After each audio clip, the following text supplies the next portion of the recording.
The night with Cinderella. She had entered like a dream, dressed in silver, a mask covering half her face, eyes glowing like starlight. She was unlike anyone Ethan had ever met. Graceful, shy, but her laughter had something pure, something that pulled him away from his world of business and power. They danced, talked, laughed. Hours slipped away. No one knew her name, she wouldn't give it. She only said, "Let's keep tonight magical." No names. No promises. Ethan, for once, agreed. That night, under the fading music and soft rain, they shared something neither could explain. When he woke the next morning, she was gone, leaving only her mask on the pillow. He searched for weeks, but the mysterious woman vanished as if she never existed. And so, Ethan buried the memory. Buried the ache. Moved on with his empire. Or so he thought. 6 years later. Time had hardened Ethan even more. The charming CEO had become ruthless, consumed by work. He didn't believe in love anymore, only results, contracts, and deadlines. Until one morning, as he was being driven to the office, his car halted at a crosswalk. He was scrolling through business reports when he looked up and froze. A little girl stood there, clutching her mother's hand.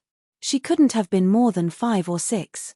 But what made Ethan's breath hitch wasn't her innocence, it was the birthmark under her right eye, shaped like a small crescent moon. The same mark Ethan had. He had inherited it from his mother. It was rare, almost identical. The mother's face was turned away, hidden under a scarf. The light turned green, and the driver moved on, but Ethan couldn't think straight. He leaned forward. Stop the car. By the time he stepped out, they were gone, lost in the crowd. That night, he couldn't sleep. The girl's face haunted him, the same eyes, the same mark, even the same dimple when she smiled. Could it be? No. It was impossible. Yet his heart whispered otherwise. The search begins. Ethan quietly ordered his assistant to find the woman. He described the child, the street, the time.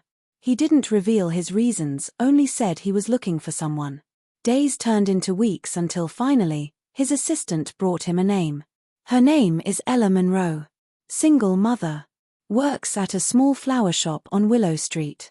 Ethan's heart stopped. Ella. Cinderella. The flower shop. When he entered the shop, the familiar scent of roses and jasmine filled the air. Behind the counter stood a woman arranging tulips, her hair tied in a loose bun, a few strands framing her soft face. 6 years hadn't changed her eyes, they still had that quiet sparkle. She looked up and froze. Ethan. He smiled faintly. So it was you. Ella's hands trembled. The bouquet slipped from her grasp. What are you doing here? She whispered. I saw your daughter. His voice cracked slightly. She has my mark. Ella's face paled. She turned away, trying to steady her breath. Ethan, please. Don't make this harder. Tell me the truth, Ella. He stepped closer. Is she mine? Tears welled in her eyes. You have no right to ask that. I have every right. His voice rose, pain hidden beneath the anger. I looked for you everywhere.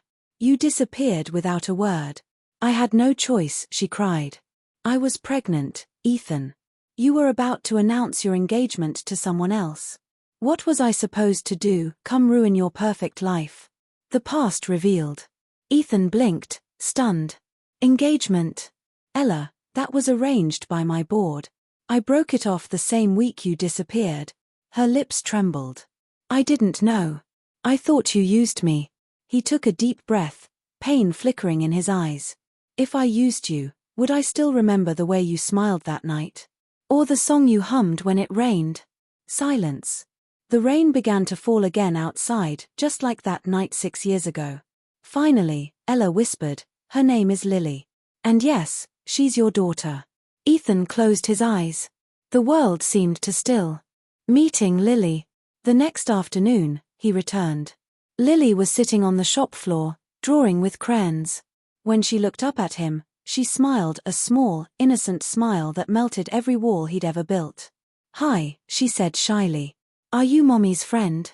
He knelt down, smiling softly. Something like that. She studied his face curiously. You have the same mark as me, she said, touching her cheek. Ethan laughed, his eyes glistening. Guess that makes us special, huh? Ella stood in the doorway, watching quietly. For the first time in years, she saw Ethan not as the ruthless CEO, but as the man she had fallen in love with. The struggle. Days passed.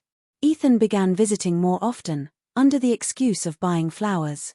He took Lily for ice cream, helped her with drawing, even taught her how to fold paper airplanes.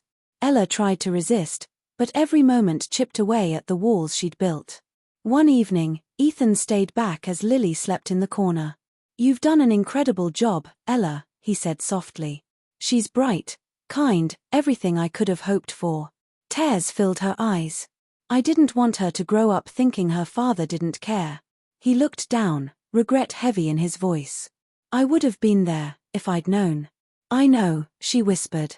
But life doesn't always give us second chances. He reached out, gently taking her hand. Maybe this time, it will. The storm. But life wasn't a fairy tale.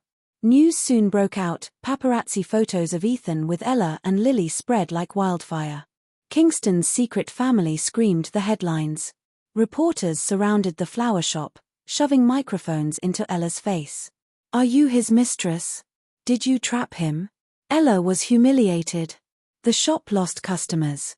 Lily cried at school. When Ethan arrived, Ella was packing.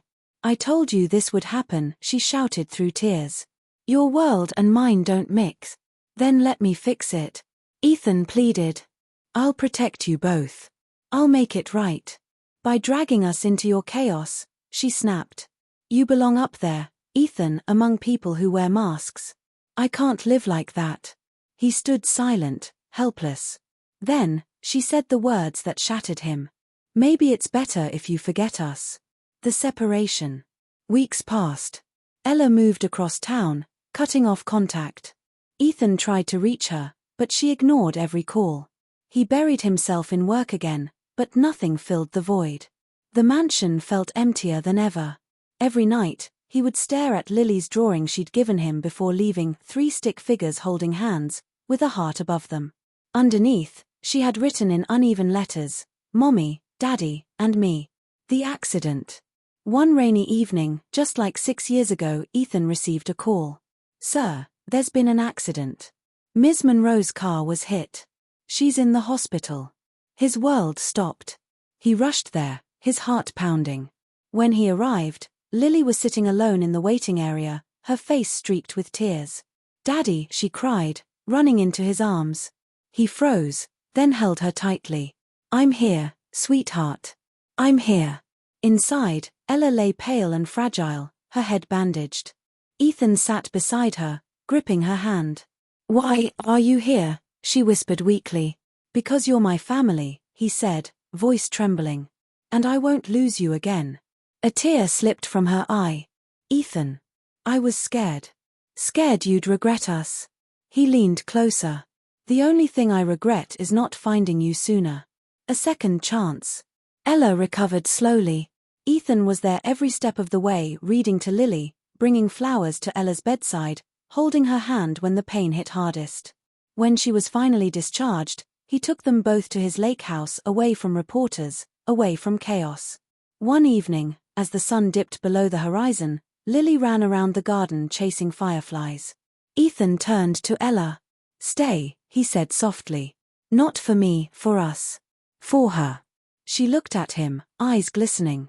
You really think we can start over? He smiled faintly. We never really ended, did we? Tears welled in her eyes as she leaned into his embrace.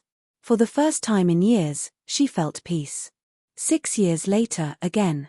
Another 6 years passed. Lily, now 12, stood on the stage of her school auditorium, giving her first piano recital. Ethan and Ella sat in the front row, hands intertwined. As the music filled the hall, Ethan looked at them, his family, and felt something he'd never known before. Love. Pure, unbreakable love. After the performance, Lily ran to them, her face glowing. Did I do good, Daddy? Ethan lifted her in his arms, smiling. You were perfect, my little star. Ella watched them, tears in her eyes. That night, As they drove home under the soft rain, Ella rested her head on Ethan's shoulder. "Funny," she whispered. "It all began on a night like this." He smiled, kissing her forehead. "The night I met my Cinderella."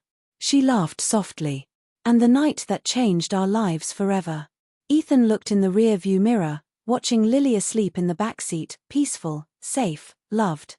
For the first time in his life, he realized that some stories don't end with a ball or a glass slipper. Some begin with a single night and last a lifetime.